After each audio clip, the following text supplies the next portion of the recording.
What's good, YouTube? What's good, everybody, man? Welcome back to another episode of New Era 410 Podcast. It's your boy Mason, and you know I got my co-host, you feel me, Mr. Neil in the building, of course.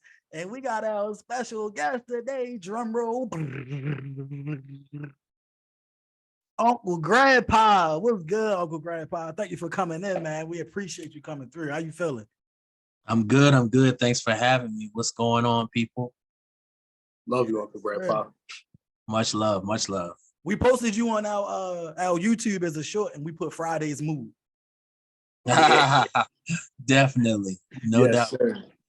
Definitely always a move. For the people that don't know who you are, man, let's give us a brief synopsis on, who you are, a little bit about you, what you do, where you come from, all those type of things. Okay. Well, Uncle Grandpa is, what can I say? He is just, he's the life of the party everywhere that he goes. He's all about positive energy. He's all about motivation, inspiration, and just good, clean fun through the beautiful genre that was once underground and finally getting some flowers, the Baltimore club culture. So he tries to spread that everywhere he goes, every city, every state, everywhere, you know what I'm saying? So that it becomes a household name. Thanks. You feel me? So he hails originally from Eastern Shore, Maryland, and over the years, over the decades that's passed, kind of got credibility from the city of Baltimore because most people didn't know that I was not from the city until some years later, getting to know me, because every time there was a party, especially on a Friday, you would see your boy in the building. But my roots go deep as far as Eastern Shore, Maryland is concerned. Grew up in Caroline County, residing in Talbot County right now. For those that don't know, that's Denton, Maryland, D Block, stand up. And okay. I currently live in Talbot County right now, which is Easton, about an hour or so from Ocean City. And I know everybody's familiar with Ocean City. But my roots planted in Baltimore came about, I'd say, in 2011.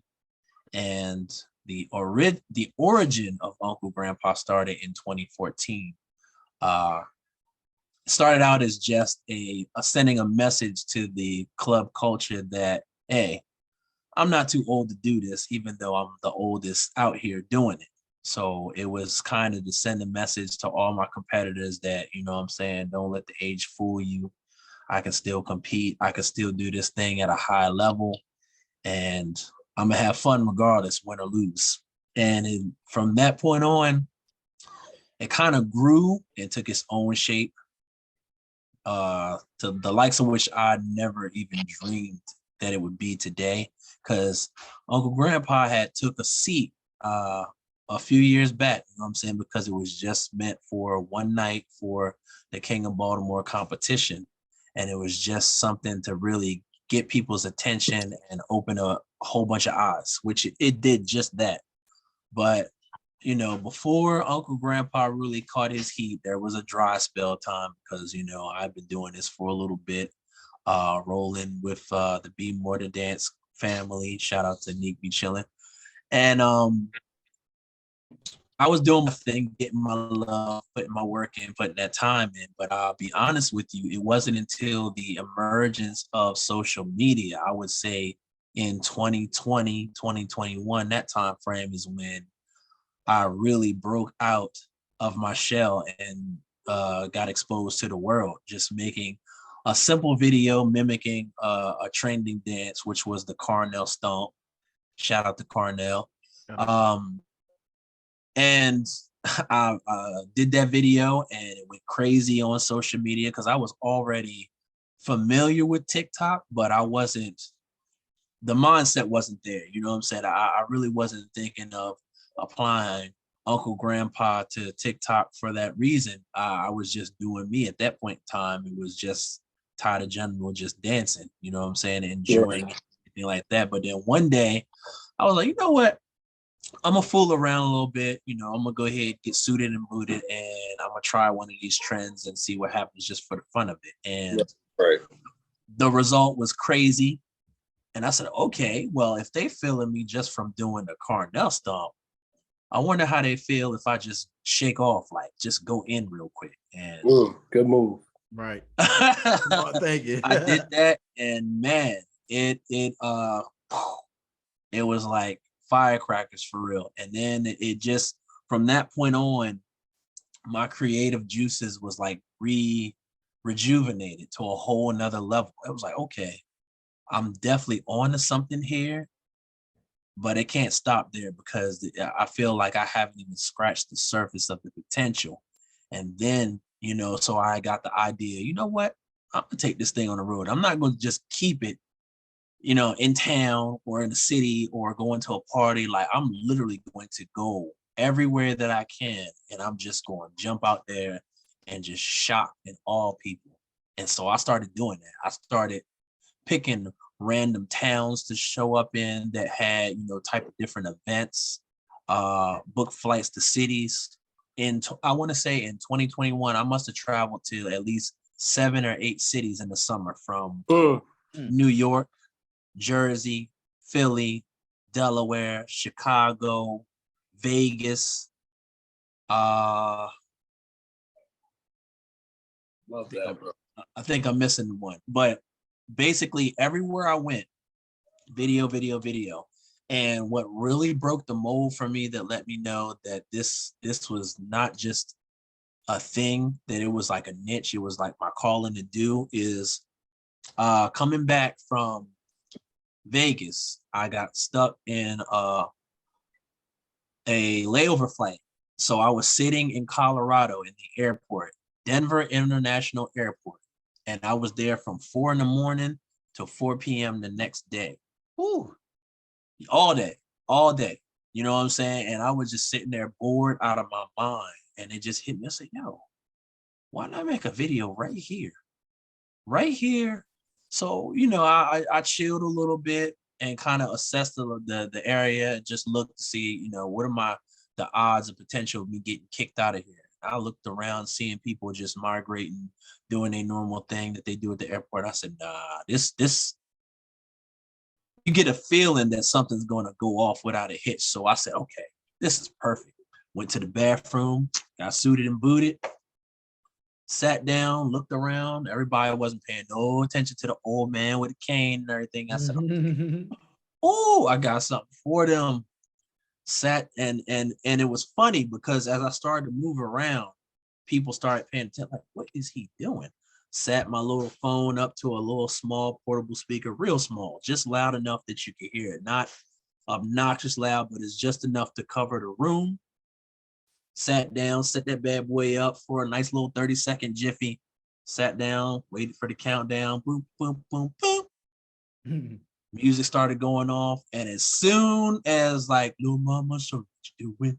And everybody looked around. I was like, oh. And I just went with the flow. And it was like, I knew every drop. And I said, okay, I knew exactly how I'm gonna come in on this video. Soon as that first little tap sound comes, I'm gonna kick the cane, and then I'm just gonna go in. I did that, and people was like, oh. Next thing you know, people pulling out their phones and everything. There's a dude in a red sweatshirt, never met a day in my life, was back there hyping me up, pumping his fist. You know what I'm saying? Everybody's looking. They see the phone, they see the recording and everything, and they're just organically interacting while I'm just doing me. And then when I hit the split, it was over. I drew everybody in from that. Right. And Lord, I'm trying to tell you, like a day later, posted the video once I got back home, and it just started going crazy. Notification, bing, bing, bing, bing, bing, bing, bing, bing, bing, bing. I was like, what the? Before I knew it, man, I was looking at 4 million views. I was like, yo, that's crazy. That's when I knew. I said, yeah, this is it. This is it. This is what I'm supposed to be doing. And this is my gift. Love that. if I can interject for just 1 second, just to give you your flowers. There's three things that I wish I am all like. If anybody doesn't know, I'm also a Baltimore club dancer. Legendary. In no way, shape, or form as close to as many followers as you have. But I mean, I think that is a great accomplishment.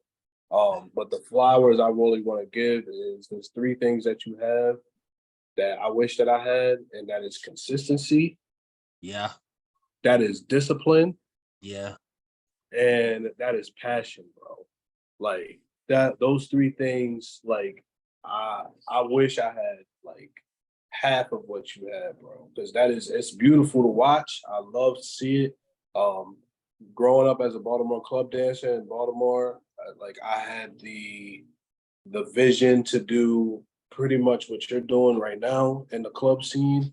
And I think everybody's dream as a dancer is just to make it, just to be seen, just so everybody can see your creative vision and what you have going on. Not only that, you make it look fun. Not only that, you're proving a point, right? You started this thing with a point to prove, and the point has been made. Not only has it been made, it's being made over and over and over again for millions to watch. And I just want to give you your flowers to let you know that I see you. If don't nobody else in the world see you, which 4 million do, just know I see you, bro. I appreciate it, man. I appreciate that very, very much. Because I'm gonna be honest with you. When it comes to the scene is cutthroat. The scene itself is cutthroat, and if you are not recognized as one of the greats or one of the poppin' or anything like that, they don't really pay any attention to you. And believe it or not, as a dancer, we all want that type of validation, even though we say we don't. A lot of them say that we don't, but realistically, as an entertainer and a dancer, of course you want to be validated. Of course you want to be recognized for what you bring to the table in terms of dancing, in terms of entertainment, skill, all of the above. So I would be lying if I said that, for years I felt like, what I'm saying, my contribution to the scene was going unnoticed. And it was just like, yeah, you cool. I mean, you be rocking, but that's about it. You know what I'm saying? It wasn't like, I supply that wow factor, that OD thing that everybody, so desperately wanted to achieve. And like that. So, okay, that's cool. That's cool. Y'all do that. Y'all do that. But I'm going to do it my way. I'm going to do it my way. And now on top of that, I'm going to sustain and I'm going to outlast everybody that's so-called OD. You know what I'm saying? That's did it their way and got the recognition or the post being talked about, this, that, and the third. I said, that's good. That's cool. But when it comes down to Father Time, in which all of us are eventually going to hang him up, I will outlast majority, and if not 80% of the culture, just because of those things that you mentioned. My drive, my passion, you know what I'm saying? And just my overall commitment and consistency to knowing what I can bring to the table. Facts. Love that. So I appreciate you for that, Neil, because I've always had high amount of respect for your creativity and what you've brought to the scene in terms of beat catching and everything, because that's what your reputation was based off of. And for the longest time, that was criteria that was necessary to be considered nice on the scene. You had to be able to do that at least a little bit to, to hold your own against the upper echelon of the scene. And a lot of that has to do with you. So like I said, you gave me my flowers, but I'm giving you yours in return. I've always respect how you delivered, what I'm saying, your skill and how you went about battling and all of that. Like you made sure that you stood out. You know what I'm saying? Your style and your creativity was always different. Right. And you can be proud of it. You know what I'm saying? I totally appreciate that, man. I just feel like there's three black men on this podcast giving flowers, man. I love it, man. You know what I mean? I love that. I love the feeling, because it's being from Baltimore or being around a Baltimore culture. Yeah, it's tough to see black men living in a positive light. You know what I mean? Or so let's just say on media or social media, it's there, but it's not really captured. Other things are captured. So I feel as if we as black men I wouldn't just say just Baltimore dance culture. I would say Baltimore culture of arts in general, just the whole thing of the whole cultural thing. We need to be shedding the light, which is always positive, so people can see that, and you know what I mean. And that's really all I gotta say about that, bro. I agree because I mean the city gets a bad rap for being, labeled as like the murder capital of the world. And, you always hear about the negative aspects of it, but there's so much positivity that the city offers as well that nobody really talks about. Love that. Hey, Boop, do you have, it makes you got any topics? My bad. It's tough. Shout out to Boot, man. That's my lifelong childhood nickname. So if y'all hear that, it's all good. There ain't nothing wrong with it. Don't worry about it. If y'all hear that nickname, you good. Y'all gonna hear that in a lot of episodes. It's already been in a couple episodes. So it's all good. What was you gonna ask me? Do you have any topics? I mean, sorry, I didn't mean to segue into that, but yeah, I got a couple topics. Well, first, I want to throw out some credentials first for the people that don't really know too much about Uncle Grandpa. And okay. 5.9 million likes on TikTok. Ooh. 5.9 million likes on TikTok. You might as well just say that's the whole world, yo. 5.9 million. That's a huge chunk of the world. 411.1K followers on TikTok. Oh my gosh. Last time I checked, that's almost a half a MM. Yeah. Last time I'm getting there, man. I'm getting there. Love that. Oh, we ain't done. Definitely. We ain't done. Winner of the award for the best virtual dancer of the year live on Kelly and Ryan show. Wow, bro. We ain't done. Let's go. You can see my guy on WJZ News performing for one of the best teams in the world. I seen that. Yeah. I see that. For sure. Hands out, man. Come on now. The resume speaks for itself. For sure. Facts. The resume speaks for itself, man. And just sitting back, just listening to both of y'all, like, y'all both deserve flowers, man.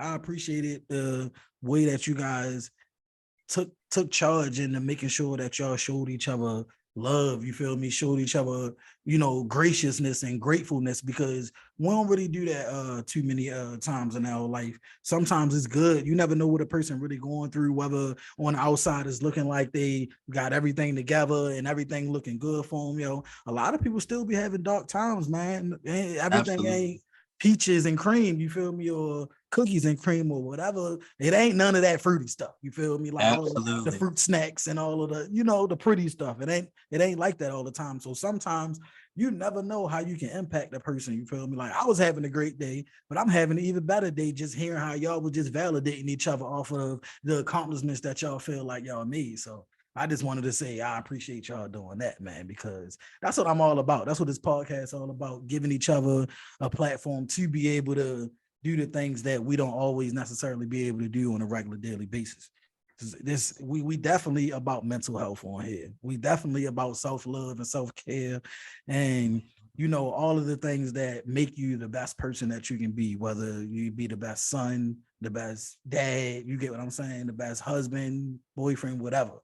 So Facts. Just wanted Facts, to throw a absolutely. couple of accolades out there, man. You doing the damn thing, bro. You doing the damn thing, and I'll be proud because this how I promote you. I'll be like, yo, you gotta watch this video. And then when people watch it, he going crazy. I'll be like, that's my friend. I know him. That's my Yo. friend. That's my friend. I actually know him. No, that I know. This is how I know when somebody in the band scene make it. If my mother send me videos, that's really how you know. That's how you know. She seen me dance all my life, but she wants to send me Uncle Grandpa videos. I'm like, Mom, I was in Vegas with him. I was in Vegas. I know him. Like she's sending them to me like I don't know who he is. Of course, he crazy like just like we crazy like the same way. So of course I know him. That's crazy, man. That's how I know you made it. She sent me you and Terry. That's funny. That is so funny, man. I get that a lot from mothers, yo. I really do. No lie. Like I went to a few weeks ago, I went out to Jersey to American Dream Mall and everything, and a whole family flagged me down. And it wasn't even the kids that spotted me. It was the father, grown man, and said, hey, you Uncle Grandpa from TikTok, ain't you? I was like, yes, sir, I am. He said, hey, can my family get a picture with you? I was like, all right, sure. And I just looked around and they just crowded all around me and everything. I was like, wow. So at the most part, I kind of feel I understand when people call me famous in a lot of ways from just my humble nature. I'm like, nah, I'm not there yet. But in moments like that, it made me think, okay, maybe they might be telling some truth to it. You know what I'm saying? Because anytime you go to a whole different town or a different city and somebody's like pointing you out or yelling out your name and everything, you definitely are ringing bells. So it's always a surreal feeling for real. Like I never expected. I had that experience one time in my life, and that was when like I was at the peak of the performance era as far as like doing the music. When I went to Cali, yo, the whole opposite side of the world. It looked like I just did a fusion just now. The whole opposite side of the world. This is my first time having a show where I actually can go to the club an hour or two earlier and see my name say like Mason performance tonight live and all that. So that was my first time ever seeing that. So being able to see that and then being able to have people walk up to me was like, you Mason, right? You feel me? Like I was like, yes, I am. I am him. Yeah. I'm like, yeah. And then they was like, yo, can we take a picture? Bro, I signed a titty, bro. Signed a titty. That's when you know that's a personal accomplishment. Oh, I didn't even want to accomplish that. And like that wasn't even on the list. Definitely an accolade, a major accolade. That's wild. Yo, that was the best feeling. I had people like really like I can feel, you can feel the difference when somebody like really hug you and they just taking a picture or like barely trying. These people would take pictures like how all us would take a picture like, yo, come on, bro. You feel me? Like that was the only time I felt that. So I can understand. And yours is probably way more like on a bigger level and more consistent level. So I definitely can understand how you probably looked at it like, all right, hold on. This something a little different. Man, true story. I'm a real talk. True story. Not too long ago, a friend of mine reached out to me and was like, I need you to come to my school, St. Michael's Elementary School. And it was around Black History Month time. We're going to do a whole segment. We're going to do a whole presentation on you. We want you to perform after that. And I was like, okay, cool. So I went there, you know what I'm saying? And it was crazy because I sat off in the cut trying to be, all out of everybody's way and everything. And the kids is just like, oh my gosh, he's here. These little kids are waving, getting all up excited, jumping up and down and everything. When when they had this little girl, she must have been at least 10 years old, walk to the middle of the gymnasium floor. They pulls down this big old projector screen and they show the YouTube video of the live with Ryan and Kelly when I was identified as the winner of the whole competition and everything. And once they called my name and had the little video of Uncle Grandpa dancing and everything, like they went nuts, screaming and hollering and stomping on the floor, on the bleachers. And I'm looking around like, yo, they going nuts. Right.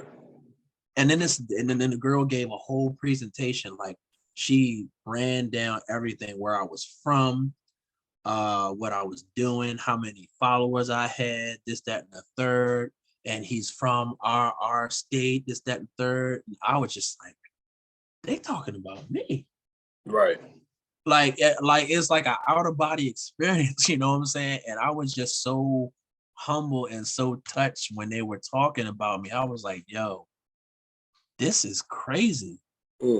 It's absolutely crazy, you know what I'm saying? But it at the same time, it's exciting for me, but it's very humbling because I know for so many years, this is what I've aspired to be. This is what I've aspired and I've always tried to work towards. So now that it's here, I feel like at this stage in my life, I think it was just years of preparation and just being humbled by God himself before I was able to accept this type of notoriety. You know what I'm saying? Because if he had given it to me in my 20s and 30s, I probably wouldn't know how to handle it, to be honest. Facts. It would have probably went to my head, you know what I'm saying? Right.